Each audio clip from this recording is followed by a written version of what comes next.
Semua orang mengira keahliannya tidak berguna. Telekinesis? Serius. Namun, ketika ia dikhianati dan dibunuh, Sang Dewi memberinya kesempatan kedua. 2000 tahun pelatihan. Kini ia kembali untuk menunjukkan apa yang dapat dilakukannya. Akankah ia mampu membalas dendam dan mengubah takdirnya? Mari kita cari tahu. Cerita dimulai dengan Eric Kinesis, yang berdiri dengan gagah sendirian melawan seluruh pasukan. Sebuah suara dari kerumunan. Hebat! Dia akan menghadapi mereka semua sendirian. Seseorang berteriak dari kerumunan. Meskipun dia seorang selebriti, dia tidak akan mampu menghadapi seluruh pasukan.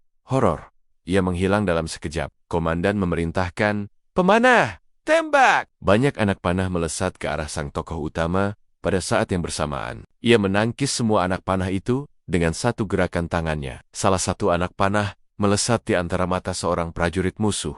Yang lainnya mengenai jantungnya. Helm yang dikenakan di kepalanya tidak membantu melindunginya. Anak panah itu mengenai sasarannya dengan tepat. Teriakan dari kerumunan. Pasukan pelopor tidak mampu mengatasinya. Jadi mereka harus lebih berhati-hati. Ketakutan tampak di wajah para prajurit. Seorang prajurit bertanya, "Apa yang terjadi?" Yang lain menjawab, "Gempa bumi." Prajurit itu menunjuk jarinya ke atas dan berteriak agar semua orang melihat sekeliling. Gunung? Tidak mungkin. Gunung itu lepas landas. Segala sesuatu bercampur aduk di udara. Orang-orang dan batu-batu besar terangkat dari tanah. Seorang berkata, "Sungguh kuat." Tidak mungkin. Salah satu pemimpin militer menyarankan bahwa Eric menggunakan kekuatan yang tidak biasa. Tokoh utama melangkah, maju dan dengan tenang menjawab bahwa ini adalah keterampilan terlemah dalam sejarah. Di dunia ini, ketika seseorang berusia 10 tahun, Tuhan memberinya berkat. Ini mendukung dan memperkaya kehidupan manusia. Waktu berlalu, profesi dan status mulai bergantung pada berkat. Hanya Tuhan yang memutuskan keterampilan apa yang akan diberikan. Tokoh utama melatih keterampilannya pada sebuah apel yang tergeletak di atas meja. Apel itu tidak bergerak sama sekali. Berulang kali ia mengulang gerakan tangannya. Pembantu keluarga, Kinesis, Emma, mendekatinya. Keterampilan menjahitnya. Ia memuji sang pahlawan. Apel itu bergerak 1 sentimeter lebih jauh dari kemarin. Tokoh utama kita, Eric Kinesis, putra tertua dari keluarga Kinesis, memiliki keterampilan telekinesis. Ia berkata dengan sedih bahwa hanya itu yang dapat ia lakukan. Keterampilannya sangat tidak berguna. Ia sangat marah pada dirinya sendiri. Saat ini, nilai seseorang ditentukan oleh keterampilannya. Eric berpikir keras. Dia adalah seorang adipati, terlahir dan dibesarkan dengan baik. Emma menyentuh tangannya dan memintanya untuk mengangkat kepalanya. Emma mengingatkannya bagaimana dia berjanji kepada Lady Rose, ibunya, bahwa tidak peduli keterampilan apa yang diberikan kepadanya, dia akan berusaha sebaik mungkin. Emma memegang tangannya dan berkata bahwa dia dan wanita di surga akan selalu mendukungnya. Mendengar suara tawa, mereka berdua menoleh. Berdiri di sampingnya adalah Rosh Kinesis, putra kedua keluarga Kinesis, yang memiliki keterampilan pedang, dan Sarisa Kinesis, putri tertua keluarga Kinesis, yang memiliki keterampilan sihir. Roche memberitahu saudara perempuannya untuk melihat bagaimana seorang pecundang dapat menggunakan keterampilannya. Bahkan bertemu dengan pembantu yang jelek seperti itu. Sarisa menjawab bahwa dia seharusnya tidak berbicara kasar. Eric berteriak pada kakak dan adiknya agar tidak mengatakan hal-hal seperti itu tentang Emma. Pembantu itu mencoba menghentikannya. Namun sebagai tanggapan, Ross mengeluarkan pedangnya dan mengulurkan tangannya ke depan dan memberitahu saudaranya untuk berhati-hati karena keterampilan pedangnya. Dan jika dia berani melakukan sesuatu yang gegabah, pembantunya akan terluka. Sang adik mengingatkan saudaranya bahwa mereka akan terlambat untuk latihan. Roche setuju dengannya dan mengatakan bahwa mereka memiliki hal-hal yang harus dilakukan. Tidak seperti saudaranya, dan mereka menerima instruksi dari seorang guru yang sepadan dengan keterampilan epik mereka. Sudah waktunya bagi mereka untuk pergi. Saat Rush hendak pergi, ia menambahkan bahwa ayah mereka ingin bertemu dengan semua anak malam ini dan bertanya apakah mereka akan bertemu nanti. Tokoh utama adalah putra tertua Duke Kinesis, meskipun menjadi pesaing untuk gelar adipati. Ia adalah orang buangan dalam keluarga ini, bahkan sebelum ia menerima kekuatannya. Alasannya adalah karena ayahnya, sang Duke, tidak mencintai ibu tokoh utama yang menikah karena alasan politik. Ia adalah satu-satunya orang yang pernah mencintai Eric, tetapi ia meninggal. Tokoh utama meminta maaf kepada pembantu atas perkataan saudaranya. Emma menenangkan Eric dan pergi mengambil kotak P3K. Erik berpikir bahwa jika ayahnya menghargai berkatnya sama tingginya dengan keterampilan saudara laki-laki dan perempuannya, maka mungkin dia akan diterima dalam keluarga. Dia mengasah keterampilannya. Berulang kali, pembantu itu bertanya, apakah tuannya telah melihat apel bergerak? Erik membenarkan hal ini dan senang bahwa dia mulai berhasil. Malam harinya, seorang pria dewasa duduk di meja sambil membaca dokumen. Sang adipati telah memutuskan bahwa Erik tidak dapat lagi mengklaim kadipaten dan karena itu kehilangan statusnya sebagai pewaris. Tokoh utama marah karena, menurut hukum, putra tertua harus memimpin harta warisan. Sang ayah menjelaskan bahwa ini hanya berlaku jika pewaris memiliki kemampuan yang diperlukan untuk kadipaten. Erik tidak percaya pada dirinya sendiri. Dia yakin bahwa dia tidak istimewa dan memiliki keterampilan yang tidak berharga. Namun, ayahnya memutuskan untuk memberinya, putra dari istri pertamanya, satu kesempatan terakhir. Ayan dan anaknya bertarung dalam duel. Jika Erik menang, sang ayah akan mengakuinya sebagai pewaris. Namun, jika ia kalah, maka ia harus memberikan gelar tersebut kepada anak bungsunya. Meskipun cara ini tidak tradisional, Roche dengan senang hati menerima tantangan itu dan bertanya apakah saudaranya. Melent, sang adik menghampiri kakaknya dari belakang dan tersenyum licik. Ia menyarankan bahwa jika Erik takut pada Roche, ia bisa menolak duel itu. Dalam hal ini, tidak ada yang akan menghakiminya. Sang adik dengan keras bertanya, apakah saudaranya akan melarikan diri. Sang ayah memejamkan mata dan meminta anak-anak untuk menghentikan percakapan ini. Erik akan membuat keputusan sendiri. Pembantu itu mendukung sang tokoh utama, percaya padanya. Erik memutuskan bahwa ia siap untuk melawan saudaranya. Mereka memutuskan untuk mengadakan pertarungan di aula besar dengan lenggit-lenggit tinggi. Sang ayah menyarankan untuk menggunakan pedang tiruan sebagai senjata. Dan ia berkata bahwa orang pertama yang mengakui kekalahan akan kalah dalam pertarungan. Erik berharap adiknya mempunyai keterampilan anggar, namun ia belum menguasainya. Jadi ia masih mempunyai kesempatan, dan ia tidak akan menyerah. Kedua bersaudara itu berdiri di ujung lorong yang berbeda dan saling menatap. Sang ayah memberi perintah untuk memulai pertarungan. Sang protagonis berlari ke arah musuh sambil berteriak, satu gerakan dan pedangnya tergeletak di lantai. Roche bertanya, apakah saudaranya telah memutuskan untuk kalah sebelum waktunya? Erik terjit. Bagaimana ini bisa terjadi? Belum lama ini mereka setara dalam keterampilan anggar. Erik menjadi marah. Kakinya menyerah dan tubuhnya menjadi sangat berat hingga dia jatuh. Dia menyadari bahwa saudara perempuannya telah menggunakan keterampilannya. Tenggorokan Erik tiba-tiba. Roche berdiri di sampingnya dan memegang pedang di tangannya. Dia meminta maaf. Erik bertanya, mengapa saudaranya meminta maaf? Pedang di tangan sang pemenang itu tajam. Paling tidak, yang bisa dilakukan saudaranya adalah membiarkan sang tokoh utama meninggal dengan tenang. Erik meminta belas kasihan dan tidak mengerti mengapa saudaranya melakukan ini. Mengapa tidak ada yang menghentikan saudaranya? Apakah seluruh keluarga Banner mengharapkan ini sejak Evelt? Erik membuka matanya dan melihat langit biru dengan awan-awan. Ia duduk di halaman rumput hijau dan banyak bunga di sekelilingnya. Ia tidak mengerti di mana luka-lukanya menghilang. Apakah ia benar-benar mati dan pergi ke surga? Erik tidak menyangka semua orang membencinya. Ia tidak peduli apakah ia pewaris atau bukan. Ia hanya ingin menjadi bagian dari keluarganya. Sang tokoh utama menutup matanya dengan tangannya dan memikirkan ibunya dan Emma, seorang gadis cantik dengan sayap besar, duduk di sebelahnya. Gadis itu bertanya kepada Erik, siapakah Emma?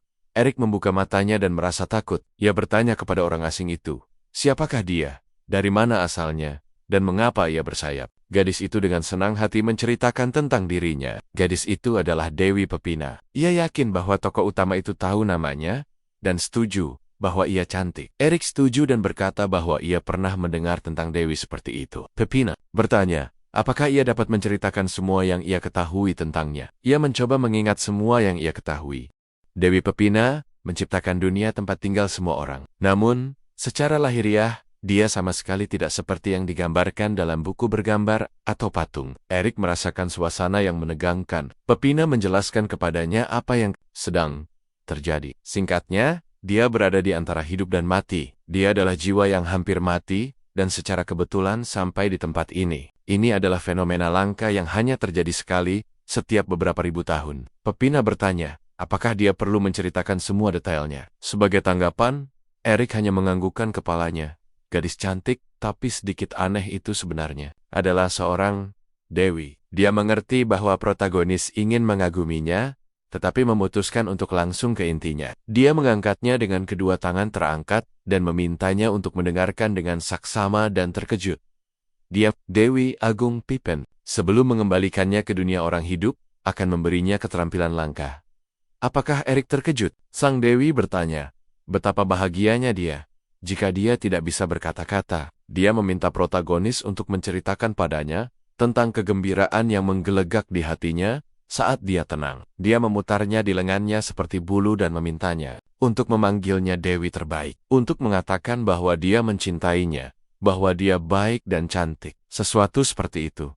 Erik menjawab bahwa dia tidak menginginkan. Apapun, Sang Dewi berhenti dan bertanya apakah Erik agak tuli dan tidak mendengar tawarannya. Namun Erik dengan jelas mengulangi bahwa dia tidak membutuhkan keterampilan apapun. Keterampilan itu tidak berarti apa-apa baginya. Pepina memegang kepalanya. Dia tidak menyangka itu. Dia bertanya lagi, apakah dia memahaminya dengan benar? Dia menawarkan keterampilan langka apapun yang dia inginkan. Biasanya, anak muda seusianya. Senang dengan ini, Erik memikirkannya.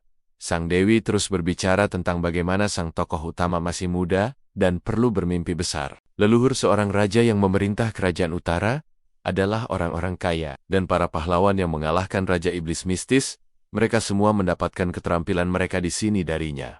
Mereka semua adalah orang-orang terkenal. Sudah lama, sejak dia melihat jiwa yang tidak terisi motivasi, Sang Dewi terkejut. Bukankah sang tokoh utama ingin menunjukkan wujudnya yang terlahir kembali kepada Emma? Dia terbang ke sebuah pohon yang luas. Ada sebuah danau kecil di bawah pohon itu, dan berkata bahwa Emma mengkhawatirkannya. Mereka melihat ke dalam danau bersama-sama. Erik melihat dirinya terbaring tak sadarkan diri di tempat tidur, dan Emma duduk di sebelahnya sambil menangis. Tampaknya tubuh Erik ada di rumah pembantu, dan dia menunggunya bangun. Pepina kepada Erik, apakah dia telah berubah pikiran dan ingin mendapatkan keterampilan langka dan membuat Emma bahagia? Sang protagonis dengan percaya diri menolak. Dia pikir itu tidak cukup. Dia berjanji kepada ibunya bahwa dia akan melakukan yang terbaik dengan keterampilan apapun yang dia dapatkan. Dan tentu saja, dia tidak ingin mengkhianati Emma. Dia ingin menjadi cukup kuat untuk melindunginya dan dirinya sendiri dengan keterampilan telekinesisnya. Erik meminta Sang Dewi untuk melatihnya. Pepina terkejut. Ia belum pernah mendengar jiwa yang hilang berbicara dengan begitu percaya diri sebelumnya. Sang Dewi memikirkannya dan menjawab bahwa ia punya firasat bahwa ia bisa menghabiskan waktu bersamanya. Ia menyukainya. Ia akan memberinya apa yang diinginkannya.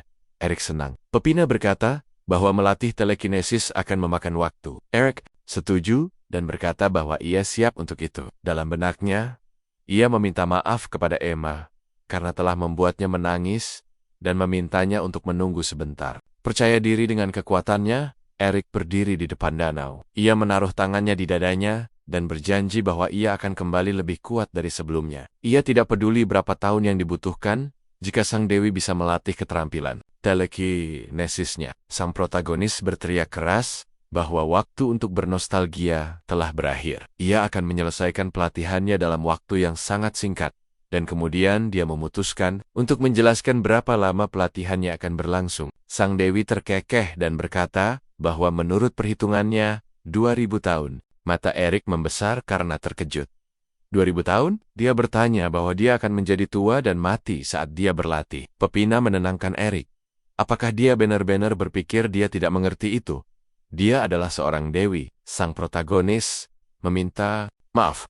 Dia tidak tahu bahwa waktu di sini berlalu secara berbeda daripada di dunia nyata. Sang Dewi menjelaskan bahwa di dunia nyata, sekitar 6 tahun akan berlalu, dan di sini, ke 2000 dia tidak melihat adanya masalah dengan durasi. Pelatihannya, Erik bertanya-tanya, apakah tubuhnya yang tak berjiwa, yang tetap berada di dunia nyata, dapat membusuk. Pepina menenangkannya dan berkata bahwa selama jiwanya berada di dunia ini, tubuhnya akan tetap hidup dan akan terus tumbuh. Selain itu, jika terjadi sesuatu, Emma akan menjaga tubuhnya dan akan aman. Sang Dewi tersenyum dan bertanya kepada protagonis, apakah dia tidak takut setelah semua yang telah dipelajarinya? Apakah dia masih ingin menjadi lebih kuat? Apakah dia akan mampu bertahan selama 2000 tahun? Jika dia memberinya keterampilan lain, dia akan segera mengirimnya pulang. Erik telah menentukan pilihannya. Ia akan menjadi kuat dengan keahliannya. Bagaimanapun, ia telah bersumpah kepada mendiang ibunya, dan tidak peduli berapa lama pun waktu yang dibutuhkan, ia tidak akan dapat kembali kepada Emma sebagai orang yang menyedihkan. Pepina berkata bahwa ia mengerti segalanya. Sang tokoh utama berkata bahwa ia akan menyelesaikan apa yang telah ia mulai demi Emma dan demi dirinya sendiri. Ia mengandalkan Sang Dewi selama 2000 tahun. Sang Dewi menyetujui kata-katanya dan meminta untuk mengikutinya. Pelatihan pun dimulai. Dasar telekinesis adalah kebutuhan untuk memikirkan objek yang perlu dipindahkan. Ukuran objek secara langsung bergantung pada keterampilan orang tersebut. Eric meminta contoh. Sang Dewi menunjuk ke sebuah batu besar yang tergeletak. Dia menggerakkan tangannya ke atas, dan batu besar itu terangkat ke udara. Pepina bertanya apakah protagonis dapat mengulangi gerakan itu setelahnya. Dia tidak akan membiarkannya pergi. Eric dengan sedih menjawab, bisakah dia mulai dari dasar? Eric duduk dan mendengarkan dengan saksama semua yang dikatakan Sang Dewi. Dia mencatat di buku catatan. Setiap hari dia berlatih sampai kekuatannya meninggalkannya. Pepina menjelaskan bahwa untuk melatih telekinesis, kekuatan fisik juga diperlukan. Ia memperingatkan Eric bahwa kali ini akan ada tamu istimewa yang datang ke pelatihan. Eric pun menjadi tegang. Tamu-tamu yang menyenangkan itu ternyata adalah teman-teman dari dunia iblis. Sang Dewi memegang mikrofon di tangannya dan mengumumkan bahwa para tamu akan memakan Eric jika ia malas. Ia harus melarikan diri dan menggunakan akal, keterampilan, dan kekuatannya. Terus maju, Eric segera berlari menjauh dari para monster itu. Di garis akhir, Sang Dewi memberinya sebuah apel sebagai hadiah. Terjadilah pertarungan pedang. Ia menyeret batu besar dengan tali. Eric berlari menjauh dari para monster lagi. Bahkan lebih cepat, ia melatih kemampuan telekinesisnya lagi.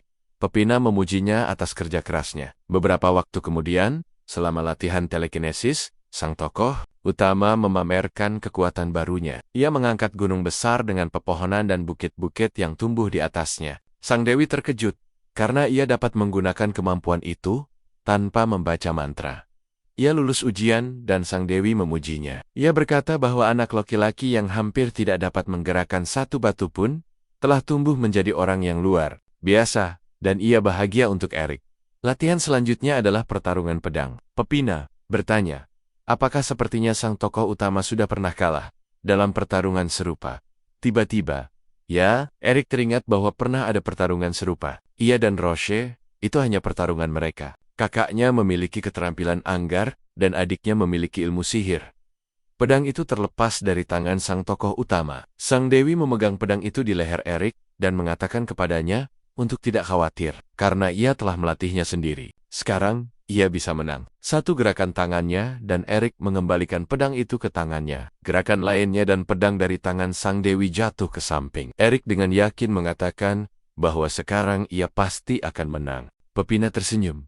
Eric dengan sopan meminta pertarungan lagi. Sang Dewi setuju. Sudah waktunya untuk berpisah. Sang Dewi dengan sedih bertanya kepada Eric, apakah dia benar-benar akan pergi? Mungkin dia akan tinggal selama 1000 tahun lagi? Eric menolak dan berkata bahwa sudah waktunya baginya untuk pergi. Dia bertanya, ada apa? Apakah Sang Dewi kesepian? Pepina menjawab bahwa itu tidak benar. Pada saat berpisah, Sang Dewi berkata bahwa dia menikmati waktu yang dihabiskan bersama Eric lebih dari yang dia kira. Dia mengucapkan selamat tinggal dan berkata bahwa dia tidak bisa bersikap jujur. Pepina mendorong sang protagonis untuk pindah ke dunia lain. Dia mengingatkannya bahwa dia memiliki Emma. Dia harus kembali ke rumah dan menunjukkan kemampuan telekinetik terkuatnya yang disetujui oleh Sang Dewi. Pengalaman Eric akan tercermin di dunia nyata memang sedikit menyakitkan, tetapi dia harus menanggungnya. Eric berkata bahwa dia mengerti segalanya. Sekarang dia tidak akan kalah dari siapapun, karena Pepina menjaminnya. Sebagai perpisahan, dia mencium pipinya dan mendorongnya ke danau. Sang protagonis jatuh ke jurang. Emma berdiri sedih di ambang pintu rumahnya. Suara-suara terdengar di kamar tempat tubuh Eric terbaring. Dia benar-benar kembali ke dunia nyata. Baru 6 tahun berlalu, jadi dia sudah berusia 16 tahun. Sekarang, Emma memasuki kamar dan terkejut dengan apa yang dilihatnya. Tuan Eric sedang duduk di tempat tidur, sadar. Mereka saling melihat, dan bahagia. Emma berlari dan memeluk Eric. Tokoh utama juga senang melihatnya, dan memintanya untuk tidak menangis. Dia memintanya untuk menceritakan apa yang terjadi 6 tahun lalu di keluarga. Kinesis. Emma mengatakan bahwa setelah pertempuran, Sang guru memerintahkannya untuk membuang mayat sang tokoh utama, dan kemudian dia dipecat. Emma tidak dapat menguburkan Eric, jadi dia membawanya ke rumahnya. Tubuhnya yang dingin masih indah, tidak ada jejak pembusukan setelah berhari-hari. Dia percaya bahwa suatu hari dia akan bangun, dan hari itu telah tiba. Eric mengucapkan terima kasih padanya. Ia berkata bahwa ia masih hidup berkat Emma, dan membungkuk. Eric berkata bahwa ia bukan lagi seorang bangsawan, jadi tidak perlu menyapanya. Dengan formal teriakan untuk lari terdengar di luar jendela. Para orc berlarian di sepanjang jalan desa. Orang-orang berlarian dari mereka ke berbagai arah. Emma berteriak bahwa para orc sedang menuju bukit ini. Kita harus keluar dari sini. Sebelum para penjaga menangani mereka, Eric meminta Emma untuk tetap tinggal di dalam rumah. Ia melompat keluar jendela. Emma bertanya apa yang sedang dibicarakannya. Eric fokus dan mengangkat banyak puing ke udara. Salah satu penjaga bertanya kepada yang lain, "Bala bantuan iblis macam apa?" Ia memanggil komandan. Eric melemparkan pecahan ubin ke arah para orc yang terbang. Sebuah serangan hebat di tempat-tempat vital. Sekarang, semuanya sekaligus. Ia melompat dari batu ke batu dan melemparkan lebih banyak puing ke udara. Eric berteriak bahwa menghancurkan rumah orang lain saja sudah cukup. Ia tidak mengerti apa masalah para orc. Eric mengumpulkan seluruh kekuatannya dan melemparkan puing-puing ke arah para orc. Orang-orang melihat keluar jendela dan saling bertanya, siapakah orang yang baru saja berurusan dengan para orc itu? Eric berjalan menyusuri jalan dan merasa senang karena ia berhasil menggunakan kekuatannya. Sang protagonis beralasan bahwa para orc pantas menerima nasib mereka karena mereka telah menghancurkan begitu banyak rumah. Emma berlari dan menelepon Eric. Tokoh utama mengingatkannya bahwa Eric telah memintanya untuk tinggal di rumah. Emma berlari karena Eric telah terbang tanpa alas kaki. Emma khawatir Eric baru saja bangun dan butuh waktu untuk pulih. Komandan milisi menghampiri Eric dan memujinya karena telah menangani para orc. Komandan tersebut tidak tahu bagaimana cara berterima kasih kepada sang pahlawan atas bantuannya. Sang protagonis berkata bahwa dia tidak melakukan sesuatu yang istimewa. Dia hanya membantu. Komandan tersebut menjelaskan bahwa Eric telah menyelamatkan seluruh desa. Eric memberitahu komandan bahwa ia akan membersihkan puing-puing dan meminta ronda keliling untuk merawat yang terluka. Komandan bertanya, apakah itu tawaran yang sangat murah hati? Tokoh utama berkata bahwa ia banyak tidur, jadi ia punya banyak energi. Emma bertanya kepada Eric, apakah dia akan mengerjakan semuanya sendirian? Sulit. Eric berkata bahwa dia ingin memulihkan ketertiban di desa tempat dia dilahirkan sesegera mungkin. Dengan kekuatan telekinetiknya, akan jauh lebih cepat baginya untuk mengerjakannya sendiri daripada dengan sekelompok besar orang. Eric mengumpulkan rama-rama yang hancur bata demi bata. Gerobak dengan bata-bata bulat berterbangan di udara. Sebagian besar pekerjaan sudah selesai. Eric berdiri di alun-alun dan melihat tumpukan orc. Dia tidak tahu harus berbuat apa dengan mereka. Seorang anak laki-laki berlari dan bertanya kepada Eric, apakah dia telah melindungi desa. Anak laki-laki itu menyarankan untuk memakan orc karena dagingnya lezat. Eric tahu tentang fakta ini tetapi dia belum pernah mencobanya sebelumnya. Tokoh utama menyarankan agar mereka semua makan bersama. Ia berkata bahwa ia akan mengurus pengolahan dan pemotongan daging. Ia menyarankan agar anak-anak memanggil yang lain. Ada tong besar berisi sup di alun-alun. Seluruh desa berkumpul. Eric mengambil 2 mangkuk dan menuju ke bangku tempat Emma duduk. Emma mengucapkan terima kasih dan memanggilnya Tuan. Tokoh utama marah karena Emma memanggilnya Tuan lagi. Ia berkata bahwa itu merusak liburan. Emma meminta maaf dan berkata bahwa sulit baginya untuk terbiasa dengan itu. Eric memakan 1 sendok sup. Ternyata daging orc itu sangat lezat, meskipun kelihatannya tidak enak. Emma berkata bahwa Eric telah beradaptasi dengan baik di desa. Orang di desa menerimanya. Orang-orang yakin bahwa orang yang sangat kuat telah datang. Emma senang. Eric berkata bahwa itu merupakan kehormatan besar baginya dan kerja keras selama 2000 tahun tidak sia-sia. Emma bertanya apakah dia ingin tinggal dan hidup bersamanya di rumah yang sama di desa ini. Eric memikirkannya. Itu mudah baginya, dan dia meminta waktu untuk berpikir. Selama 6 tahun, ia mengawasinya. Sesuatu yang tidak dapat dijelaskan, pasti telah terjadi. Ia yakin bahwa ia telah menjadi jauh lebih kuat. Ia tidak akan selamat jika hal seperti itu terjadi lagi, dan ia tidak ingin mengalaminya lagi. Tokoh utama berkata bahwa dia mengerti segalanya dan sangat menyesal, tetapi dia memiliki hal-hal lain yang harus dilakukan. Emma bertanya hal-hal, apa yang dimaksudnya? Dia takut dia ingin kembali ke Kadipaten Kinesis. Namun, dia telah terhapus dari garis keturunan. Eric berkata bahwa dia tidak ingin kembali ke kaum bangsawan. Dia hanya ingin membalas dendam kepada mereka atas segalanya. Emma terkejut dengan keinginannya untuk membalas dendam. Eric meminta untuk tidak menatapnya seperti itu. Dia tidak akan bisa menolak. Faktanya, dia meninggal dan terlahir kembali. Dia ingin melakukan sesuatu terhadap benjolan di dadanya ini untuk melanjutkan hidup. Mereka berusia 16 tahun. Mengapa tidak pergi ke akademi? Emma terkejut dengan tawaran untuk belajar di akademi. Akademi Kerajaan Galaten, tempat keluarga Kinesis bersekolah selama beberapa generasi. Roach dan Sarisa akan berada di sana. Eric tahu bahwa ia akan dapat bertarung secara adil dengan keluarganya tanpa gangguan apapun. Ia akan dapat berteman, belajar, dan mengenal dunia secara umum. Emma adalah orang biasa, jadi dia tidak pantas untuk belajar di akademi. Eric memintanya untuk tidak khawatir tentang hal itu, karena akademi hanya menerima orang biasa jika mereka mampu membayarnya. Dia akan mengurusnya sendiri. Sang protagonis memiliki 2 koin platinum, masing-masing bernilai 1000 koin emas. Eric memutuskan untuk menggunakan hadiah perpisahan dari Sang Dewi. Dia yakin bahwa hadiahnya akan berguna baginya. Dia memintanya untuk menggunakannya ketika saatnya tiba. Dengan demikian, semua formalitas yang terkait dengan pendaftaran di akademi telah selesai. Orang tua Emma berterima kasih kepada Eric untuk semuanya. Banyak penduduk desa datang untuk mengucapkan selamat tinggal kepada mereka.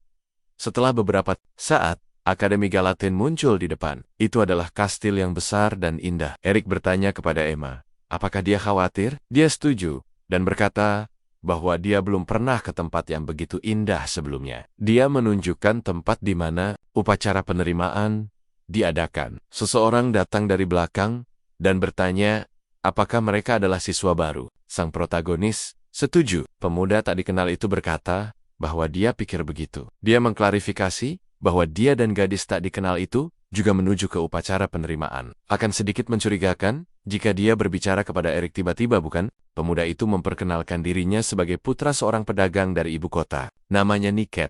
Di sebelahnya berdiri seorang gadis yang merupakan saudara perempuannya bernama Mary. Mary berkata bahwa dia senang bertemu dengannya, dan mengklarifikasi bahwa orang tua mereka menjalankan perusahaan perdagangan ceregel. Eric dan Emma saling menyapa dan memperkenalkan diri. Mereka memutuskan untuk pergi ke upacara penerimaan bersama. Niket penasaran dengan spesialisasi mereka. Eric tidak mengerti pertanyaan itu. Heran, apa? Kemudian kenalan baru itu menjelaskan maksudnya. Di bidang apa mereka paling jago? Dia menjelaskan bahwa mempelajari skill tempur untuk menjadi seorang satria atau petualang adalah spesialisasi tempur. Departemen perdagangan mempelajari cara menggunakan skill untuk menguasai profesi, bisnis, atau yang lainnya. Kalau tidak, spesialisasi kerajinan. Eric mengerti semuanya dan berkata bahwa Emma akan berada di departemen perdagangan dan dia akan belajar seni bela diri. Niket berkata bahwa itu berarti dia akan belajar dengan saudara perempuannya. Dan dia bertanya lagi, apa skill tempur mereka? Eric menjawab bahwa skillnya adalah telekinesis. Niket heran. Apakah ini lelucon? Mary menarik saudara laki-lakinya dan berkata bahwa tidak sopan bertanya tentang skill orang lain. Niket meminta maaf. Sang protagonis berpikir bahwa telekinesis adalah skill yang tidak pantas untuk umum. Dia menyarankan agar semua orang pergi ke upacara tersebut. Ketika mereka mendekati akademi, mereka mendengar bahwa semuanya sudah dimulai. Perwakilan siswa baru sudah memberikan pidato. Ada 2 perwakilan, seorang laki-laki, namanya Elwood, dan seorang perempuan, namanya Yado. Eric bertanya, mengapa 2 perwakilan? Emma bertanya pada Eric apa artinya. Niket berkata bahwa mereka mungkin tidak tahu siapa Yado. Ya, mereka pasti pernah mendengar tentang Elwood, kan? Programmer itu menjawab bahwa, sejujurnya, tidak. Niket terkejut. Serius? Dia mengatakan kepadanya bahwa Elwood adalah pangeran dari kerajaan Garvey. Dia adalah seorang jenius yang lahir dengan 3 kemampuan, 3 keterampilan. Itu keren, menakjubkan. Sang protagonis berpikir bahwa mungkin Roche dan Sarisa akan muncul. Bagaimanapun, ini adalah acara besar. Tetapi dia tahu satu hal yang pasti, mereka termasuk di antara mereka yang diterima. Mereka akan bertemu lagi. Setelah upacara, Niket mengusulkan untuk makan malam di alun-alun. Ia berkata bahwa Mary seharusnya sudah duduk di tempatnya. Saat mereka mendekat, mereka mendengar suara Mary. Ia meminta seseorang untuk berhenti. Ia memberitahu seseorang bahwa ia telah duduk terlebih dahulu. Dan ia bertanya, mengapa ia harus menyerahkannya kepada mereka yang datang kemudian. Mary sangat marah dengan apa yang terjadi. Seorang pemuda bertubuh besar berdiri di depannya. Ia mengaku bahwa ia bersama putra tertua Baron Paisley, namanya Marcus Paisley, dan keinginannya harus menjadi hukumnya. Ia berteriak bahwa ia tidak tahu hal seperti itu. Jika ia seorang bangsawan, ia seharusnya malu dengan perilaku seperti itu. Paisley memanggil pria besar itu dengan namanya Gumbo, dan memintanya untuk diam, Mary. Gumbo bergegas memenuhi keinginan putra baron itu. Ia mendekatinya dan mendorongnya dengan tangannya. Mary jatuh. Niket melompat dan bertanya apakah semuanya baik-baik saja dengannya. Pada saat itu, Gumbo membeku dalam posisi yang canggung dan tidak bisa bergerak. Marcus bertanya kepadanya apa yang sedang dilakukannya. Gumbo mengumpat dan menjawab bahwa dia tidak bisa bergerak. Dia tidak mengerti. Jurus macam apa ini? Eric dengan tenang menjawab bahwa itu adalah telekinesis. Marcus bertanya lagi dengan heran. Telekinesis? Dia bahwa itu adalah jurus yang paling sampah, dan dia berharap Eric tidak diterima. Namun sang protagonis menjawab bahwa dia diterima. Kedua pelaku berdiri dalam pose canggung dengan tangan terentang dan tidak bisa bergerak. Mereka memintanya untuk berhenti bercanda. Makro meminta untuk segera melepaskan Gumbo. Eric menggunakan telekinesis membuat Gumbo memukul hidung Makro. Dengan sikunya, pukulan itu sangat kuat. Gumbo berteriak ketakutan pada Tuan Makro. Dia meminta maaf karena dia tidak bisa merasakan tangannya. Makro memegang hidungnya dengan tangannya. Darah mengalir. Dia marah dan takut pada saat yang sama. Eric melepaskan mereka dan berkata bahwa mereka sudah selesai. Para pelaku menatap protagonis dengan marah dan saling mendukung. Pergi. Niket bertanya pada Eric, apa yang baru saja terjadi? Sang protagonis menjawab bahwa tidak ada yang istimewa. Dia tertawa dan menawarkan untuk makan. Beberapa waktu berlalu. Jurusan keterampilan tempur tahun pertama, kelas F para siswa, berkumpul di kelas. Di depan mereka berdiri seorang pria tua berkacamata. Ia mengatakan bahwa namanya adalah Shakariki. Ia adalah guru yang mengawasi kelas ini. Shakariki bertanya kepada para siswa, apakah mereka ingin memperkenalkan diri? Hanya mereka yang ingin menyebutkan nama dan keterampilan mereka yang dapat memperkenalkan diri. Tidak ada sukarelawan. Para siswa berpikir bahwa mereka tidak terlalu bertele-tele. Kemudian ia menyarankan agar mereka memperkenalkan diri dengan cara apapun yang mereka anggap tepat. Seorang gadis berdiri dan berkata bahwa dia dari Yamato. Namanya Yato Shikiba. Setelahnya, seorang pria berdiri dan berkata bahwa namanya Gambo. Dia dari kerajaan tanduk. Dia akan menjadi seorang satria di masa depan. Kemudian sang tokoh utama memperkenalkan dirinya, mengatakan bahwa dia adalah Eric. Dia dari kerajaan Deo. Keahliannya adalah telekinesis. Gambo bertanya lagi, benarkah? Dan dia meletakkan tangannya di belakang kepala. Puas, sang tokoh utama menegaskan bahwa dia memiliki keterampilan itu. Eric berkata bahwa orang-orang mengira itu adalah keterampilan yang tidak berguna.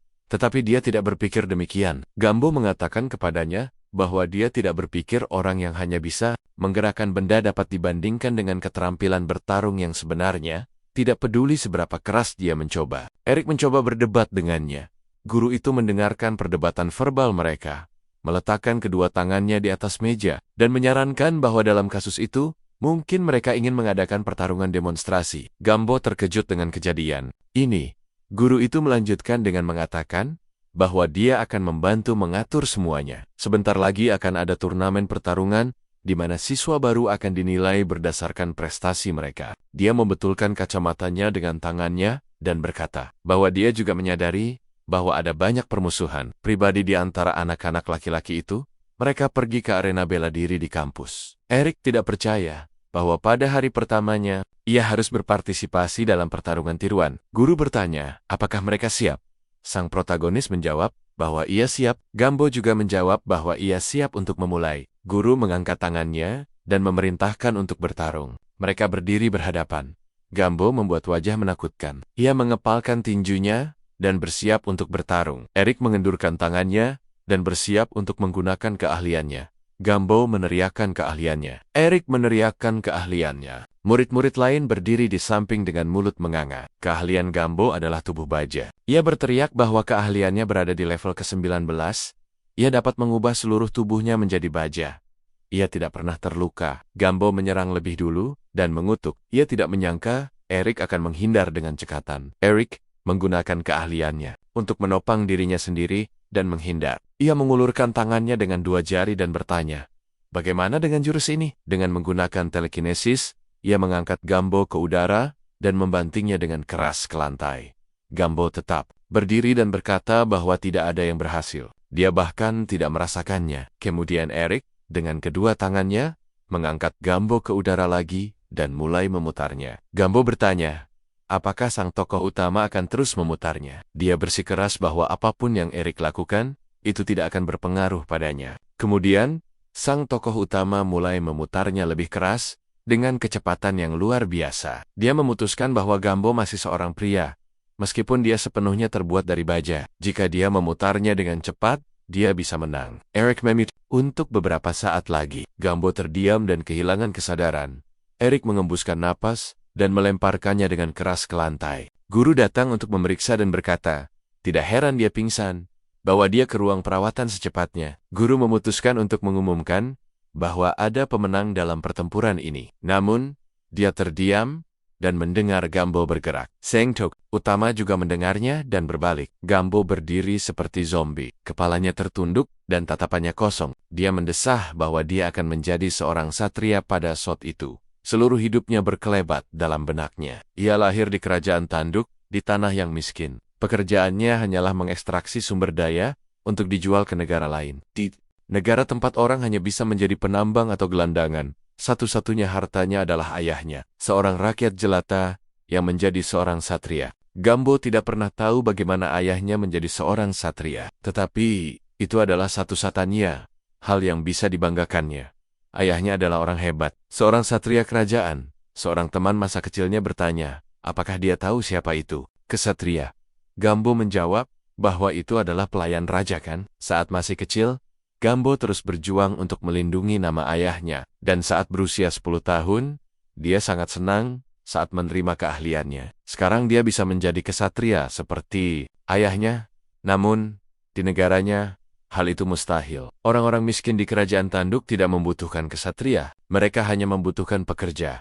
Maka, Gambo pun tunduk kepada ayahnya dan memohon dengan sangat agar ia mengirimnya ke Galaten. Ayahnya setuju dan berkata bahwa ia akan mengirimnya untuk belajar di Akademi Galaten. Meskipun Gambo tidak memahami hal ini sebelumnya, semuanya menjadi jelas baginya. Ayahnya memiliki lebih banyak luka daripada penambang manapun. Ia hanya memiliki 1 lengan dan kehilangan 1 mata. Ayahnya telah berbuat terlalu banyak untuk kerajaan. Sejak ia masuk akademi, Gambo telah melakukan segala yang ia bisa untuk memenuhi harapan ayahnya. Ia bertindak seperti orang kepercayaan bagi siapapun yang bergelar. Bahkan jika mereka sampah, ia melakukan kekerasan. Bahkan jika ia tidak menyukainya. Semua ini benar-benar segalanya. Gambo Torengenga lagi untuk menjadi seorang satria. Sang protagonis terkejut. Ia melihat bahwa Gambo tidak sadarkan diri. Tetapi ia mengaktifkan keahliannya hanya menggunakan energi. Dan setelah gerakan seperti yang dilakukan Eric, pasti sulit untuk bergerak. Ia tidak mengerti apa yang menggerakkan Gambo sekarang. Bukan kesadarannya, melainkan kemauannya, berbagai emosi dan hasrat dalam hatinya, dan juga akarnya sendiri. Ia hanya terdorong oleh kemauannya yang kuat untuk menjadi seorang kesatria. Guru Eric pun menghampiri dan bertanya apa yang akan dilakukannya. Sang tokoh utama menghampiri Gambo dan berpikir bahwa ia sama sekali tidak menyukai kekejamannya. Begitu pula dirinya. Sudah berapa ribu kali ia mencapai batas kemampuannya selama latihan yang panjang dan melelahkan bersama sang dewi, tetapi ia tetap saja terus bergerak. Ia memiliki keinginan yang kuat untuk membalas dendam kepada saudara laki-laki dan perempuannya. Eric mulai memanipulasi tangannya lagi. Gambo masih ingin bertarung. Lalu, apa yang bisa ia lakukan? Sudah waktunya penyelesaian. Eric mengerahkan seluruh kekuatannya kepada Gambo. Salah satu gadis tertarik dengan apa yang telah terjadi, dan fakta bahwa Eric memiliki telekinesis. 2 gadis lainnya berbicara tentang harus memanggil ahli pemulihan. Dan dia memikirkan tentang 6 raja iblis, dan bagaimana sudah lama sejak dia harus membunuh salah satu dari mereka. Setelah beberapa saat, Sensei Shakariki sedang duduk di ruang guru. Dan seorang guru muda menghampirinya dan berkata bahwa ia mendengar bahwa ada perkelahian antar murid di kelasnya. Ia bertanya bagaimana hasilnya. Sensei Shakariki berpikir sejenak, lalu menjawab bahwa ini adalah hasil yang paling tidak biasa dalam hidupnya sebagai guru. Murid pertama adalah orang biasa, tetapi cukup terampil untuk menghancurkan seluruh arena. Yang satunya, bahkan setelah kehilangan kesadaran, masih akan mengaktifkan keterampilannya sebagai respons terhadap serangan lawan. Dan keduanya adalah murid tahun pertama. Sepertinya tidak akan ada kebosanan dengan murid tahun ini. Di luar sedang hujan. Semua siswa datang ke kafetaria. Ada banyak orang di sana. Eric mengundang teman-temannya untuk duduk di meja kosong.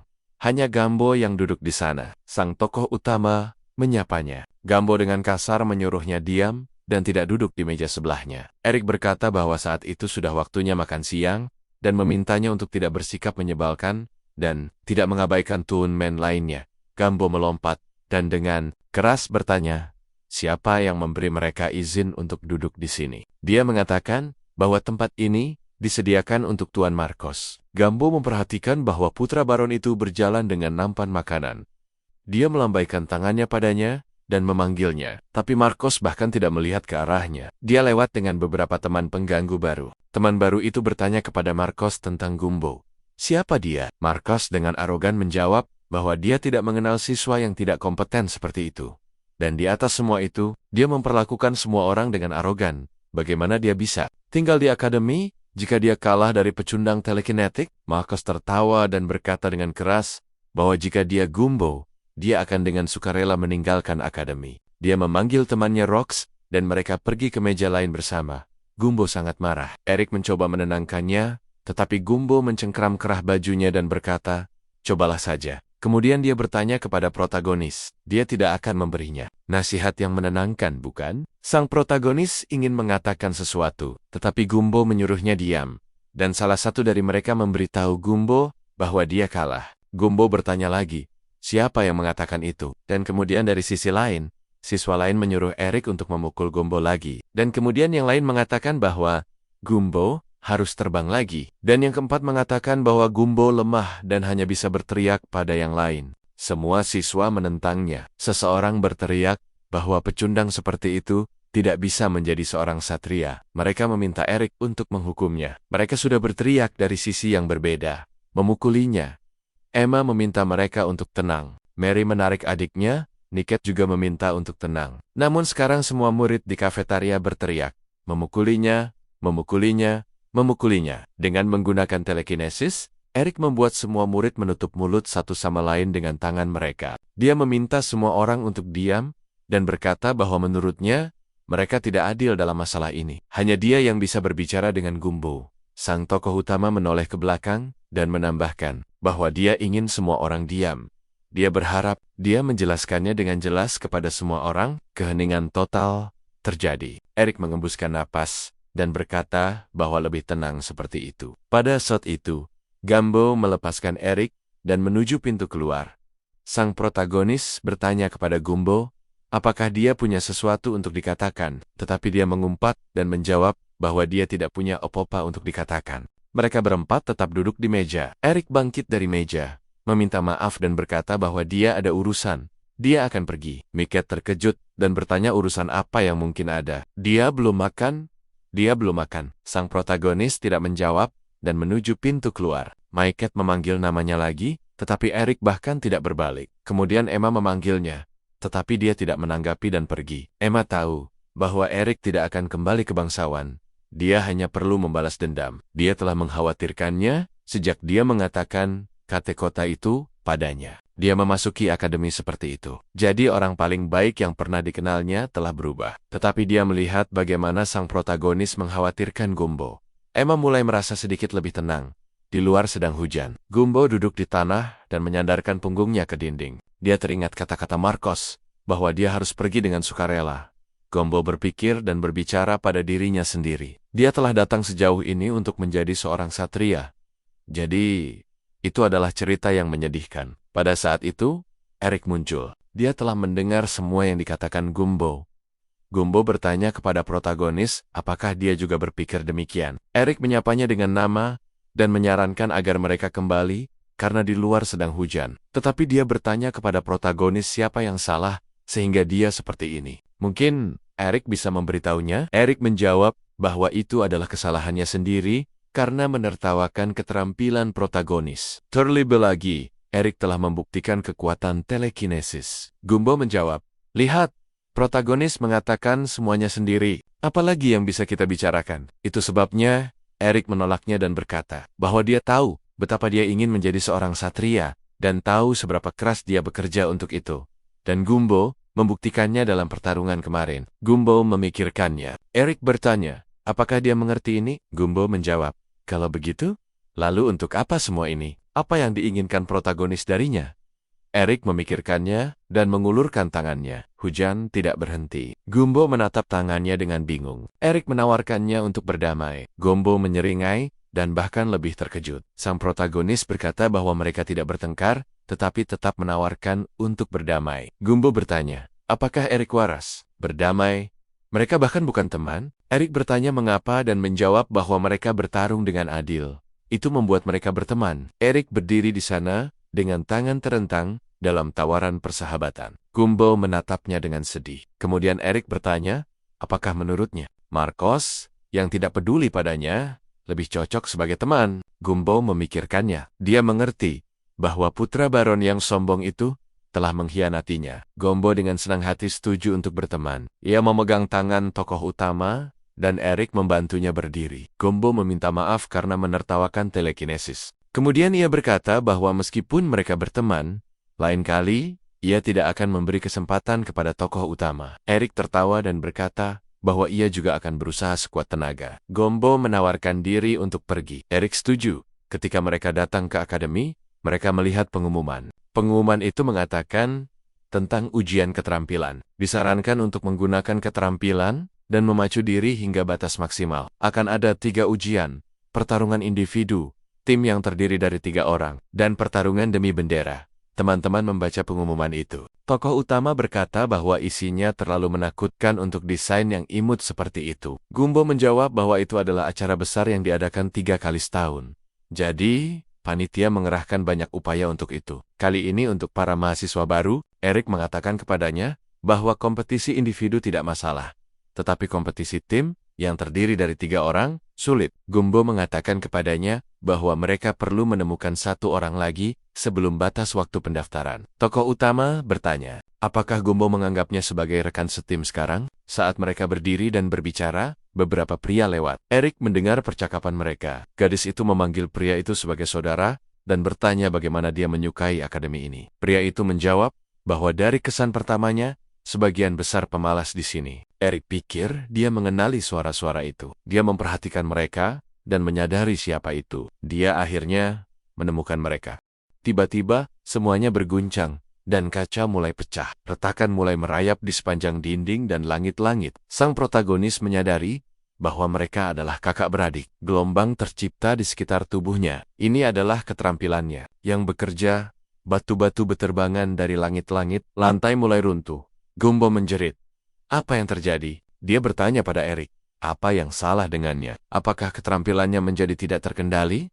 Tapi Eric tidak menjawab. Dinding dan lengket-lengket terus runtuh. Gumbo menyadari bahwa jika dia tidak melakukan apapun, akademi akan berubah menjadi reruntuhan. Dia menuntut Eric untuk berhenti. Tapi tidak ada jawaban dari temannya. Gumbo memutuskan bahwa sang protagonis tidak sadarkan diri. Dia mengubah tangannya menjadi baja untuk membantu Eric. Dia mengayunkan tangannya ke protagonis dan berkata bahwa dia akan membuatnya sadar. Tapi tangan itu mengepal menjadi kait yang menyedihkan.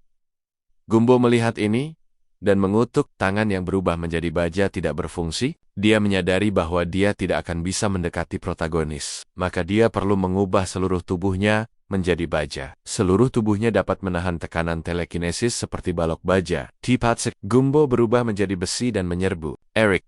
Ia berteriak agar Eric sadar. Ia memukul dahi Eric dengan dahinya, sehingga Eric terlempar ke samping. Eric dan Gumbo tergeletak di lantai. Kehancuran itu langsung berhenti. Gumbo memanggil Eric, tetapi ia tidak sadarkan diri. Gumbo berkata bahwa sekarang ia juga harus menyelamatkan Eric, yang telah kehilangan kesadaran.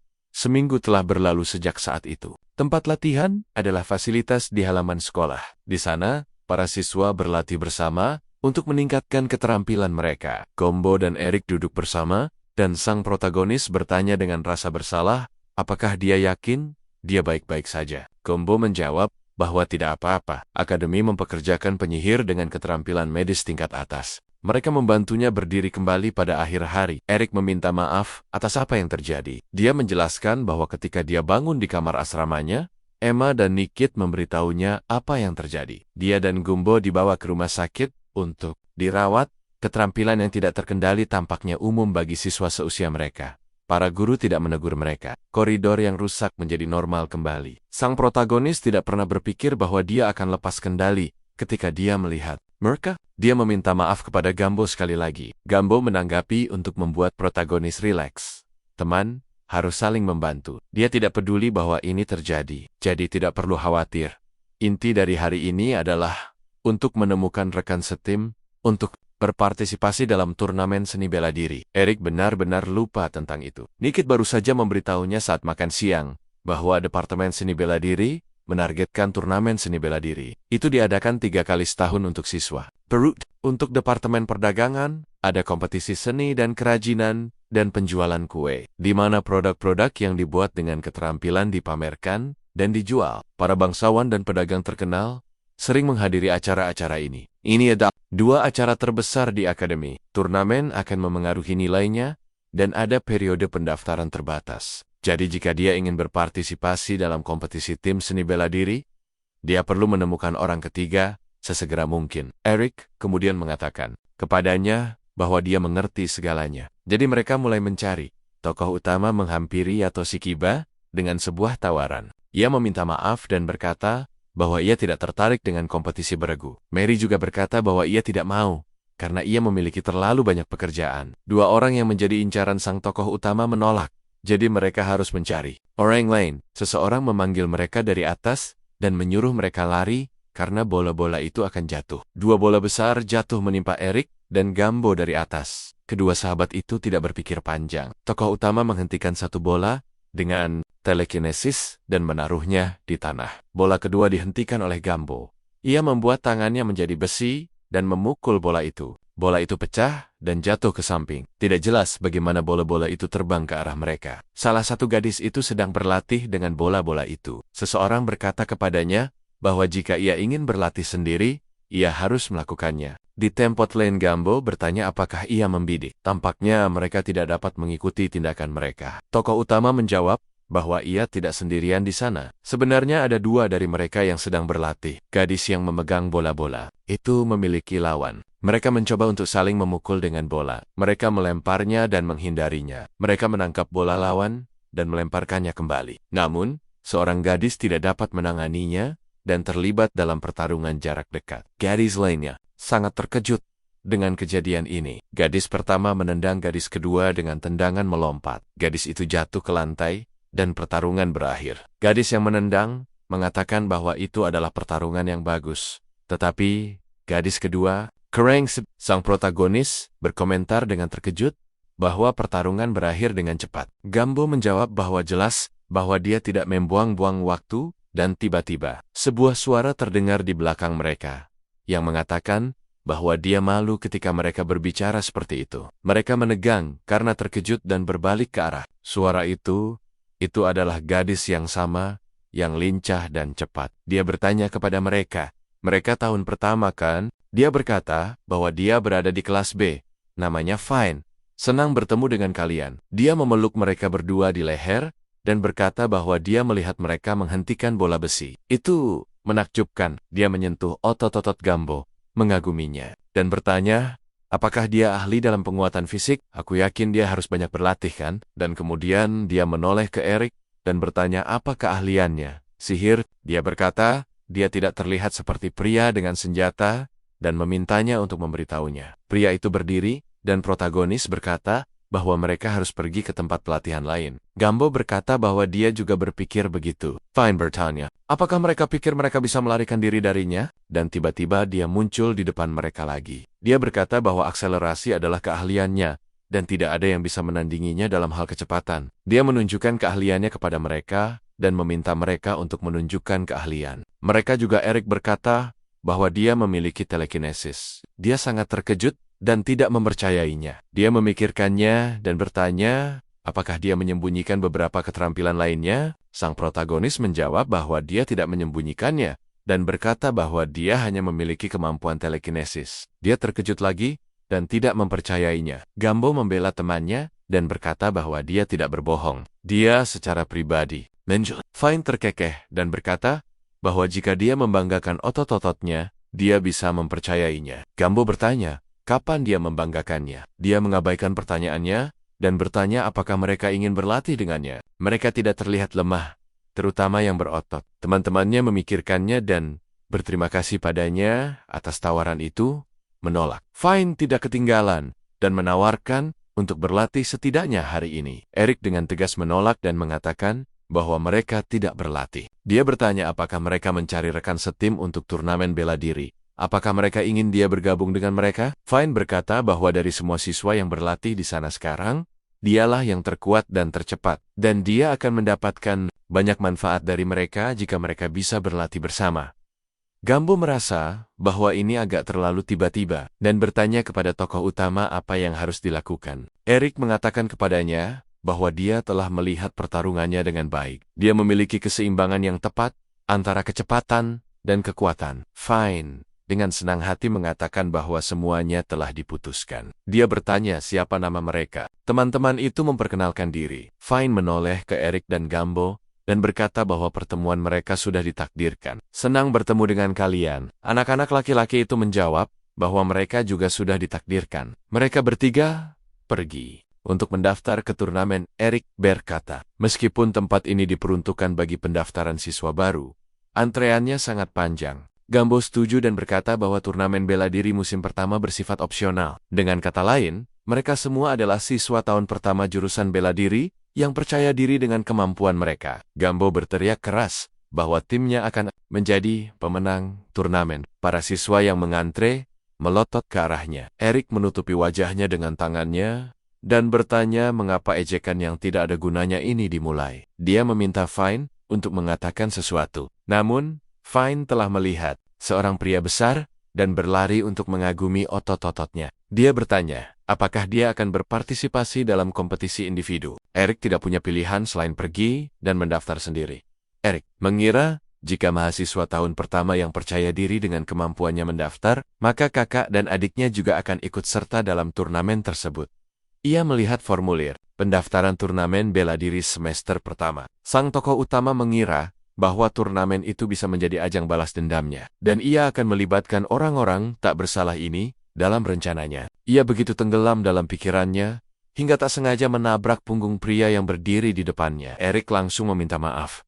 Pria itu berbalik dan berkata tidak apa-apa. Eric memikirkannya dan mengenalinya. Itu adalah Elwood. Ia sedang memberikan pidato di upacara penerimaan mahasiswa baru, pria. Elwood menjadi tertarik dan bertanya apa tujuannya. Sang protagonis dengan bangga menjawab, menang. Guru yang menerima dokumen memanggil yang berikutnya. Elwood berkata bahwa sekarang gilirannya. Ia berpikir melihat ekspresi sang protagonis bahwa tim Eric benar-benar hebat. Namun, timnya jauh lebih baik karena ia memiliki pendekar pedang dan penyihir terbaik di akademi di timnya. Elwood melambaikan tangan dan menambahkan bahwa ia bersemangat dan tidak sabar untuk bertanding dengan Eric. Eric berpikir sejenak dan memperhatikannya pergi. Setelah menyerahkan lamarannya, dia pergi mencari Mary. Mary sedang mengobrol dengan gadis-gadis lain, dan dia tidak mengerti berapa lama lagi dia harus menunggu giliran untuk berbicara dengannya. Dia tidak tahan lagi dan meneleponnya. Mary Turgid. Gadis-gadis itu berkata, mereka akan pergi, dan Mary menjawab bahwa mereka bisa bertemu nanti. Tokoh utama bertanya, apakah dia juga melamar untuk berpartisipasi dalam turnamen? Mary membenarkan dan mengatakan bahwa dalam kasusnya, hanya untuk yang perorangan, dia menolak undangan untuk bergabung dengan tim, tetapi menantikan turnamen. Dia menggunakan pedang dalam duel, jadi dia ingin melihat apa yang bisa dia lakukan. Yato lewat dan mendengar percakapan mereka. Ia menoleh ke Mary dan menyuruhnya untuk tidak memikirkannya. Mary menyeringai dan bertanya mengapa. Eric terkejut dan bertanya kepada Mary, apakah si Kiba Yato sekelas dengannya? Yato bertanya kepada Mary, apakah ia mengatakan mereka menggunakan pedang kan? Mary membenarkannya dan bertanya apa yang salah dengan itu. Yato mendekatinya, mengendusnya dan berkata bahwa Mary tidak memiliki bau. Mary keberatan dan bertanya apa yang sedang dilakukan Yato. Yato berkata bahwa ia tidak mencium bau darah. Mary tidak pernah bertarung sungguhan. Ia tidak pernah membunuh siapapun. Kan, jika Mary mengayunkan pedang untuk bersenang-senang, ia akan terbunuh dengan cepat. Yato menuntut agar Mary segera membatalkan lamarannya. Mary menjadi sangat marah. Dia hendak meletakkan tangannya di gagang pedang dan bertanya apakah dia mengayunkan pedang untuk bersenang-senang. Apakah Yato ingin memeriksanya?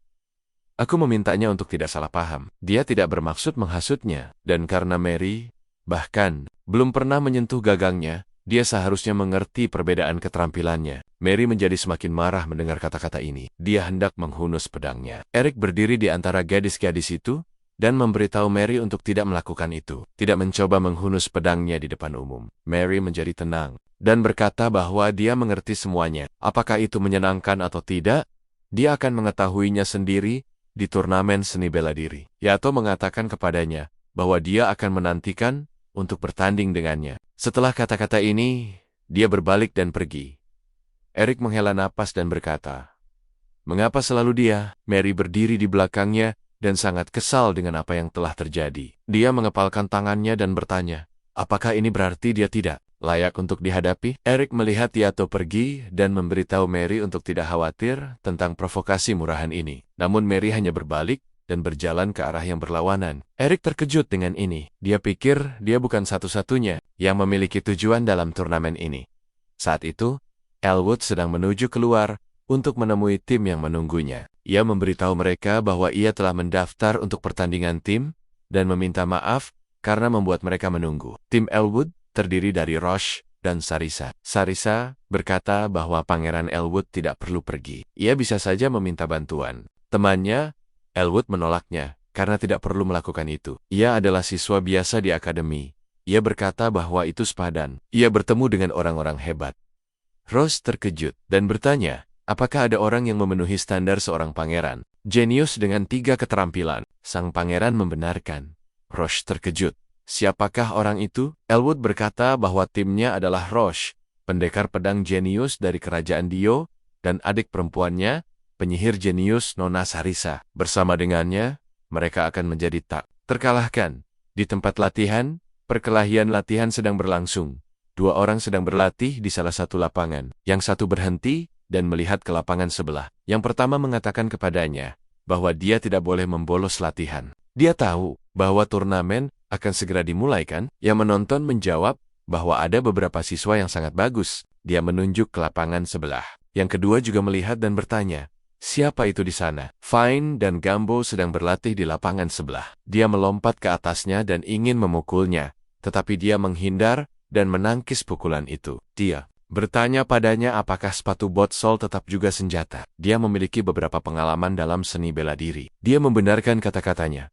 Fine memulai serangan lain dengan melompat ke atas. Gambo mengatakan kepadanya bahwa sulit untuk melawan seseorang seperti dia. Disinilah sopan santun seni bela diri yang baik ditunjukkan. Jika seseorang berperilaku tidak sportif, maka Anda harus mengharapkan tanggapan. Fine melompat ke arahnya lagi dari atas dan dia menangkis tendangannya. Eric berteriak, "Berhenti!" Dia duduk di sebelah lapangan dan menonton pelatihan mereka. Sang protagonis bertanya, apakah mereka lupa bahwa mereka sedang berlatih? Siswa lain juga melihat mereka. Gambo setuju dengannya dan mengatakan bahwa akan menjadi ide yang buruk untuk menunjukkan semua kartunya. Dia bertanya kepada sang protagonis, bagaimana dengan seragam tempur? Sang protagonis setuju bahwa sekarang setelah dia memikirkannya, semua orang mengenakan pakaian aneh. Gafu terkejut dan bertanya lagi, apa dia tidak tahu? Mereka mengenakan pakaian yang sesuai dengan keahlian mereka. Dalam kasus Gambo, seluruh tubuhnya terlindungi, jadi dia mengenakan perlengkapan tempur yang ringan. Fine juga mengatakan bahwa dia memiliki sarung tangan dan sepatu yang dibuat khusus. Selama pelatihan, dia menggunakan sepatu yang berbeda, sehingga yang utama tidak cepat rusak. Eric memikirkannya dan berkata bahwa dia tidak punya apa-apa. Gamp mengatakan kepadanya bahwa dia harus mengenakan hal yang sama. Sang protagonis mengatakan bahwa dia akan mengenakan pakaian yang mudah untuk bergerak. Gambo mengatakan kepadanya bahwa jika mereka menang, dan salah satu dari mereka naik podium dengan pakaian olahraga, itu tidak akan keren. Eric berkata bahwa semuanya akan baik-baik saja. Nama tokoh utama disebut, dia adalah Emma. Dia berkata bahwa dia akhirnya menemukannya. Mary mengatakan kepadanya bahwa dia akan datang. Eric bertanya mengapa dia terburu-buru. Dia sangat gembira dan berkata bahwa dia ingin meminta bantuannya. Beberapa waktu telah berlalu sejak saat itu. Suara seseorang. Terdengar di mikrofon, dia menghitung, 1, 1. Kemudian dia meminta maaf karena membuat semua orang menunggu. Upacara pembukaan turnamen bela diri di antara para mahasiswa baru akan segera dimulai. Sekarang kita akan mendengarkan pidato Direktur Akademi, Tuan M. Poseidon. Banyak orang berkumpul untuk upacara tersebut. Seorang pria tua dengan rambut abu-abu dan janggut tebal mendekati mikrofon. Dia berkata bahwa dia tidak suka pidato yang panjang. Jadi, dia akan singkat saja. Tidak apa-apa jika mereka terluka. Dr. Nightingale akan merawat mereka. Jadi dia meminta semua orang untuk memberikan yang terbaik. Dia menyelesaikan pidatonya. Kemudian orang berikutnya yang disebutkan oleh lelaki tua itu diumumkan. Perawat kita adalah salah satu dari 5 bintang. Dia akan bertanggung jawab atas masalah medis di turnamen. Sekarang, giliran Nona Nightingale untuk berbicara. Seorang pria bertanya dengan berbisik, 5 bintang? Yang lain menjawabnya dengan tegas. Yang ketiga mengatakan bahwa saat ini dia telah memastikan tingkat keterampilan tertinggi. Peringkat S, dia tahu tentang kemampuannya. Tetapi 5 bintang, dia perlahan mendekati mikrofon dan berkata, seperti yang dikatakan direktur, cedera atau kematian apapun akan dihilangkan dalam 1 hari. Sekarang semua orang mengerti mengapa dia memiliki 5 bintang. Dokter meminta agar semua siswa baru yang akan berpartisipasi berjuang hingga batas kekuatan mereka. Mereka perlu belajar dari kematian, rasa sakit, dan keputusasaan. Dia menyelesaikan pidatonya dan berjalan meninggalkan mikrofon. Kepala sekolah berterima kasih padanya atas kerja kerasnya. Dia bertanya kepadanya, apakah dia benar-benar harus mengatakan semua itu? Dia mengatakan kepadanya, tentu saja, pidatonya adalah untuk menginspirasi para siswa baru. Kemudian diumumkan bahwa para siswa harus bersiap di ruang tunggu. Upacara dilanjutkan, dan semua peserta pergi. Gambo kesal. Mengapa mereka harus menonton upacara pembukaan dari ruang tunggu? Fine menjawab bahwa mereka tidak punya pilihan. Hanya tim luar biasa yang berasal dari bangsawan yang dapat mengadakan upacara pembukaan di panggung utama. Pertarungan tim sangat populer. Jumlahnya lebih dari 100, jadi itu masuk akal. Gambo berpikir dan bertanya, kemana Eric menghilang? Fine menjawab, mereka bilang mereka akan segera sampai. Dia berharap mereka akan tiba tepat waktu. Eric masuk dan meminta maaf karena membuat mereka menunggu. Emma ikut dengannya. Dia juga meminta maaf dan mengatakan bahwa butuh beberapa waktu untuk menyelesaikan kostumnya. Gambo menjawab bahwa mereka tidak terlambat dan dia sudah senang dengan itu. Fine menghargai pakaiannya dan mengatakan bahwa dia terlihat keren. Ketika Emma berlari dan mengatakan bahwa dia ingin meminta bantuan Eric, maksudnya adalah ini. Eric kemudian bertanya padanya ada apa. Dia terengah-engah dan tampak khawatir. Mary mengatakan kepadanya bahwa protagonis akan berpartisipasi dalam turnamen, dan kemudian Emma menyadari bahwa Eric tidak memiliki seragam tempur. Jadi dia datang ke pelatihan mereka. Eric terkejut dengan ini.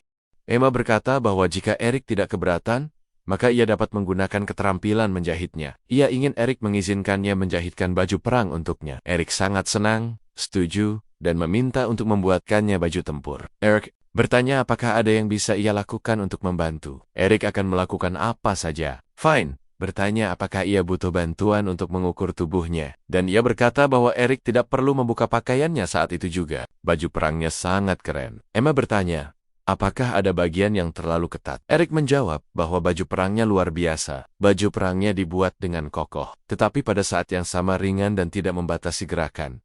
Emma mengatakan bahwa Fine membantunya dalam memilih bahan. Fine membenarkan perkataannya dan mengatakan bahwa ia memesan bahan tersebut dari Baldo, negeri para pejuang, tempat asalnya. Bahan tersebut terbuat dari serat khusus yang digunakan dalam seragam judo, sehingga pakaian tersebut ringan, namun tahan lama. Ia juga mengambil sisa-sisa dari dojo milik orang tuanya. Ini sangat berguna. Emma meminta sang tokoh utama untuk merentangkan lengannya ke belakang dan memeriksa apakah pakaian tersebut pas. Ia melakukannya. Pakaian itu sangat nyaman baginya. Tiba-tiba 2 pedang menyembul dari lengan bajunya. Ia bertanya dengan heran, apa sebenarnya pedang tersembunyi ini? Emma berkata bahwa pedang-pedang itu adalah hadiah dari Gumbo. Ia membenarkan perkataan Emma dan berkata bahwa dalam hal baja, kerajaan tanduk dapat dipastikan dapat melampaui negara lain. Bilah-bilahnya ditempa dari besi kualitas terbaik. Tidak ada musuh yang dapat menggoresnya. Eric berterima kasih kepada Gumbo atas hal ini, Eric memberitahu Emma bahwa pedang dan desain tersembunyi tidak terlalu mirip dengan gayanya. Dan Taupen, wajah itu juga. Emma berkata bahwa dia sedang melihat-lihat perpustakaan untuk mencari desain pakaian tempur yang mudah dikenakan. Seorang wanita cantik dengan rambut hitam dan pedang di tangannya menyarankan agar dia mengambil inspirasi dari profesi pembunuh. Sebenarnya, dia tidak ingin dia terluka. Jadi dia memutuskan untuk melakukan segala kemungkinan agar dia tidak menyesali apapun di kemudian hari. Agar tidak ada yang bisa mendengar, dia berbisik kepadanya bahwa dia harus menyembunyikan wajahnya, karena penduduk kerajaan Deo mungkin mengenalinya. Sang protagonis memikirkannya. Dia menyadari bahwa dia memikirkan segalanya terlebih dahulu. Dan dalam hal pakaian juga, suara-suara terdengar di belakang mereka bahwa mereka juga membantu. Itu adalah Niket dan Mary. Niket melihat jas itu dan berkata bahwa jas itu tampak sudah siap. Emma berkata bahwa Niket bertanggung jawab atas pengeluaran bahan-bahan. Ia berkata bahwa pada akhirnya ia adalah pewaris perusahaan. Debit dan kredit bertemu seperti yang mereka katakan. Tetapi Emma bekerja lebih keras daripada siapapun. Sang protagonis terkejut dan senang pada saat yang sama. Emma berkata bahwa ia hanya melakukan apa yang ia inginkan. Eric mulai mengucapkan, "Terima kasih," dengan gembira.